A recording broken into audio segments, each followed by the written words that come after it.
Sir मागच्या 10 वर्षामध्ये आपल्या देशामध्ये जवळपास 1 लाख सरकारी शाळा बंद झालेल्या आहेत.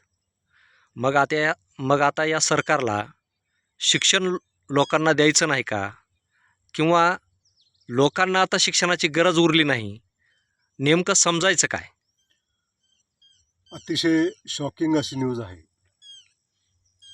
देशाची नीती ठरवणाऱ्या नीती आयोगानं नोंदवलेल्या निरीक्षणानुसार देशातील 1 लाख सरकारी शाळा गेल्या 10 वर्षामध्ये बंद झालेल्या आहेत.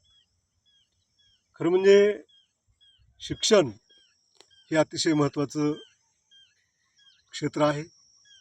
आदिम साम्यवादापासून ते आजच्या कृत्रिम बुद्धिमत्तेच्या जगापर्यंत मानवाने जी उत्तुंग अशी झेप घेतलेली आहे, त्याच्या मागे काय असेल तर ते शिक्षण. आणि ज्या देशांनी शिक्षणाचं महत्त्व ओळखलं आणि आपल्या मानवी संसाधनाला दर्जेदार शिक्षणाची जोड दिली, ते देश महासत्ता झाले. आपल्या देशातील शिक्षणाबाबतचा लेखाजोखा जर बघायचा म्हटला तर तो अतिशय निराशाजनक आहे. देशानं स्वातंत्र्याचा अमृत महोत्सव साजरा केलेला असताना गेल्या 10 वर्षामध्ये 1 लाख सरकारी शाळा बंद होणं हा गरिबांना शिक्षण नाकारण्याच्या दिशेनं आपल्या देशाचा प्रवास सुरू आहे की काय, अशा प्रकारची एक मोठी शंका माझ्यासारख्याच्या मनात, सर्वसामान्याच्या मनात निर्माण होते. खरं म्हणजे शिक्षणाचा हक्क हा मूलभूत हक्क असला पाहिजे अशी घटनाकाराची इच्छा होती. सर्वांना समान आणि दर्जेदार शिक्षण मिळालं पाहिजे ही देखील त्यांची इच्छा होती. म्हणून मूलभूत अधिकारामध्ये शिक्षण ठेवावं याचे प्रयत्न घटनाकारांनी केले. परंतु त्यांना त्यामध्ये यश न आल्यामुळं मार्गदर्शक तत्वामध्ये शिक्षण ठेवण्यात आलं आणि त्यामध्ये घटनेमध्ये फक्त शिक्षणाच्या बाबतीत असा उल्लेख आहे की 0 ते 14 वयोगटातील मुलांना येत्या 10 वर्षामध्ये शासन मोफत आणि सक्तीचं शिक्षण देण्याचा आटोकाट प्रयत्न करेल. म्हणजे 10 वर्षामध्ये 0 ते 14 वयोगटातील मुलांना शिक्षण द्यायचं, त्याच्यानंतर पुढच्या 10 वर्षामध्ये 14 ते 18 वर्ष वयोगटातल्या मुलांना शिक्षण द्यायचं आणि टप्प्याटप्प्याने KG to PG पर्यंत शिक्षण मोफत करायचं ही घटनाकारांची अपेक्षा होती. परंतु त्या दिशेनं देशाचे राज्यकर्ते पाऊल उचलत आहेत असं काही दिसलं नाही.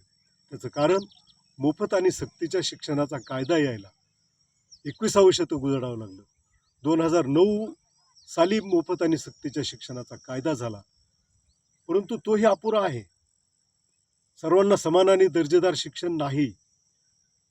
जर देशाला खरंच महासत्ता व्हायचं असेल तर KG to PG पर्यंतचं शिक्षण हे सर्वांना समान आणि दर्जेदार पाहिजे. सरकारी शाळा मजबूत केल्या पाहिजेत. सरकारी शाळांना चांगल्या भौतिक सुविधा, सरकारी शाळांमध्ये चांगले शिक्षक जर पुरवले तर लोक कशाला खाजगी शाळेमध्ये जातील? दुर्दैवानं सरकारी शाळांची पटसंख्या कमी होते हे कारण सांगितलं जातं आणि पटसंख्येच्या कारणामुळं सरकारी शाळा बंद केल्या जातात. सरकारी शाळाची पटसंख्या कमी का होते? काय लोकसंख्येचा दर कमी झालेला आहे का?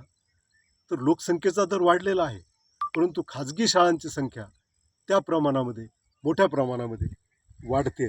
जर आपण बघितलं गेल्या 10 वर्षामध्ये सरकारी शाळा मधील घट ही 8% आहे आणि खाजगी शाळातील वाढ ही 14% आहे.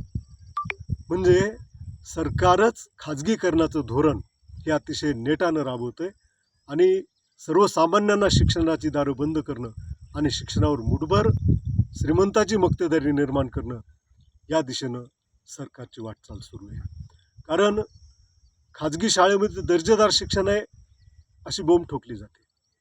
सरकारी शाळेमध्ये शिक्षणाचा दर्जा घसरला आहे असे वेगवेगळे अहवाल आणून जनतेमध्ये संभ्रम निर्माण केला जातो. सरकारी शाळांचा दर्जा का घसरतोय? त्याचं कारण सरकार या शाळांना सापत्नपणाची वागणूक देते. सरकारी शाळेमध्ये शिक्षकांची संख्या कमी, जे आहेत शिक्षक त्यांच्यामागे 1760 म्हणजे शाळाबाह्य कामं लावायची. शिक्षकांनी जनगणना करायची, शिक्षकांनी पशुगणना करायची, शिक्षकांनी जनावरं मोजायची.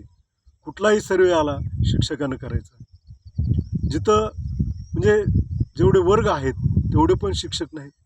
महाराष्ट्रापुरतं बोलायचं तर महाराष्ट्रामध्ये 65,000 शिक्षकांच्या जागा रिक्त आहेत. जे शिक्षक आहेत, समजा 3 शिक्षक एखाद्या शाळेत असतील, ते एक ऑनलाईनचं काम करतो, एक सर्वेचं काम करतो, शिकवायला एक शिक्षक. मग कसे राहतील मुलं त्या सरकारी शाळेमध्ये?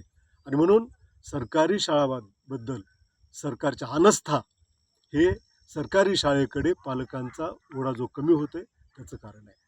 सरकारची अनास्था ही जाणीवपूर्वक आहे. सरकारला शिक्षणातून आपलं अंग काढून घ्यायचं आहे. खरं म्हणजे शिक्षण हे देश उभारणीचं साधन आहे. कोणत्याही देशाचं भवितव्य हे शाळेच्या वर्गात घडत असतं. तुमच्या नागरिकांना जेवढं तुम्ही दर्जेदार शिक्षण द्याल, मुलांना दर्जेदार शिक्षण द्याल, तेवढे चांगले नागरिक तुमचे उद्याचे तयार होतील आणि तो देश महासत्ता होईल.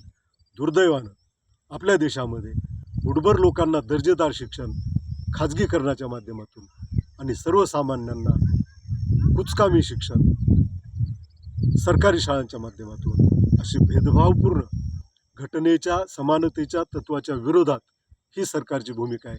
आणि त्याच्यामुळं सरकारी शाळा, लाखभर सरकारी शाळा बंद झाल्या. 1,00,000 सरकारी शाळा बंद झाल्या म्हणजे एका शाळेमध्ये 5 शिक्षक म्हणलं तर 5,00,000 शिक्षक कमी झाले.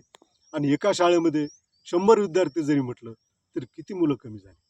या सरकारी शाळा बंद होणं, या कुठल्या सरकारी शाळा बंद होत आहेत? ग्रामीण भागातल्या, वाड्यावरच्या, तांड्यावरच्या. आणि या शाळेच्या ऐवजी आम्ही क्लब करू असं सरकार म्हणते. म्हणजे एकीकडं मोफत आणि सक्तीच्या शिक्षणाचा कायदा असं सांगतो की लहान मुलांना प्राथमिक शाळा 1 किलोमीटरवर आणि माध्यमिक शाळा 5 किलोमीटरवर उपलब्ध करून दिली पाहिजे. परंतु जर 10-10 किलोमीटरच्या परिसरात शाळा नसेल, प्राथमिक शाळा नसेल, तर गळतीचं प्रमाण वाढेल आणि गोरगरीब लोक आपल्या मुलांना त्या शाळेत पाठवू शकणार नाहीत. मुलींना तर पाठवणारच नाहीत, कारण त्यांच्या सुरक्षिततेचा प्रश्न आहे. आणि त्यामुळं गोरगरिबांना शिक्षणाची दारं बंद करण्याचं हे सरकारचं धोरण हे नागरिकांनी समजून घेतलं पाहिजे. त्याच्या विरोधामध्ये आवाज उठवला पाहिजे.